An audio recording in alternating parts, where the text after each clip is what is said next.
Els pares tenen sempre la raó? En els darrers episodis hem anat tractant algunes qüestions que contribueixen a la millora de la satisfacció de les famílies a l'escola. Com actuar davant de pares que perden els papers. Com hem de comprometre'ns i quan no ho hem de fer.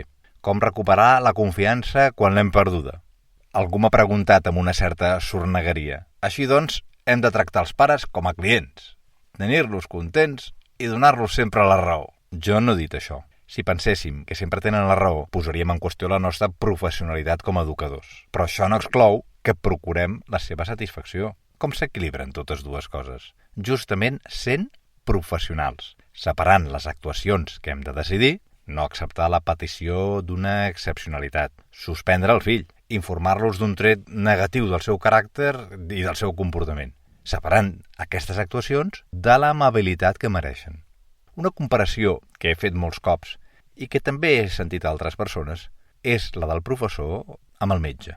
El metge o la metgessa no negocia amb el pacient ni el diagnòstic ni el tractament adequat, però això no justifica tractar-lo amb poc respecte.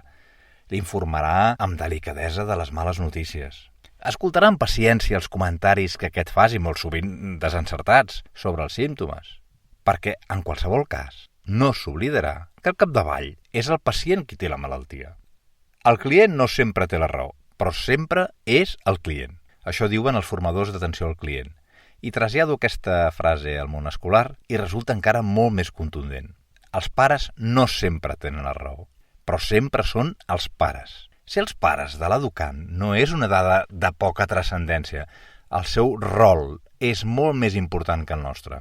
Ells són els principals educadors dels nostres alumnes i si no n'aconseguim la col·laboració no serem eficaços. Que nosaltres siguem els experts en educació no ens permet veure els pares com un destorb a la nostra tasca, ni encara menys com a rivals o gent que cal apartar, de qui cal defugir. L'actitud adequada exigeix valorar el coneixement que tenen del seu fill. Pensar que no ens poden aportar res seria una arrogància molt presumptuosa. Prendre nota d'allò que ens diuen, i no només per no oblidar-ho, també per mostrar-los que hi donem la importància que es mereix. No culpabilitzar-los, encara que la nostra experiència ens demostri que estan cometent errors educatius, no serveix de res.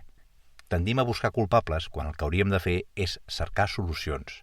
En canvi, aprofitar la conversa com una oportunitat per ensenyar-los a educar millor, sempre quan estiguem en condicions de fer-ho i ho accepten. Enfrontar-los a les males notícies amb honestedat i valentia, de la forma més adequada. Davant d'un dèficit, per exemple, de lectura encara solucionable, davant d'actituds rebels incipients. Seria molt còmode deixar que aquests problemes creixessin i esclatessin a cursos posteriors, però demostraríem un comportament molt poc ètic. Els pares respectaran l'honestedat d'informar-los-en si ho fem correctament. Guanyem-nos, doncs, la confiança de les famílies. En la fidelització de les famílies a l'escola hi té un paper molt rellevant la satisfacció de la relació amb el tutor o la tutora. Moltes decisions de romandre a l'escola o marxar-ne es prenen precisament com el resultat d'una bona o mala experiència amb el tutor, i molt específicament després d'una entrevista. Per tal que es generi confiança en la relació amb les famílies, s'ha de fer amb comunicacions freqüents, avançant-se les necessitats, preguntant allò que ens calgui saber, sempre amb la veritat, sense mentides piadoses, amb transparència i alhora respectant la privacitat, amb afecte, confiant que sabran fer el que decidim i complint primer nosaltres les promeses.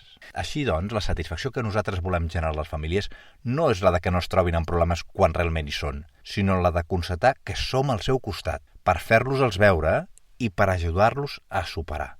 Quan assumim el nostre paper, com el metge hem estudiat els símptomes, coneixem tota la farmacopea, consultem proves externes si és necessari, la nostra compostura, el nostre llenguatge, adquireix un estil que es fa respectar i apreciar.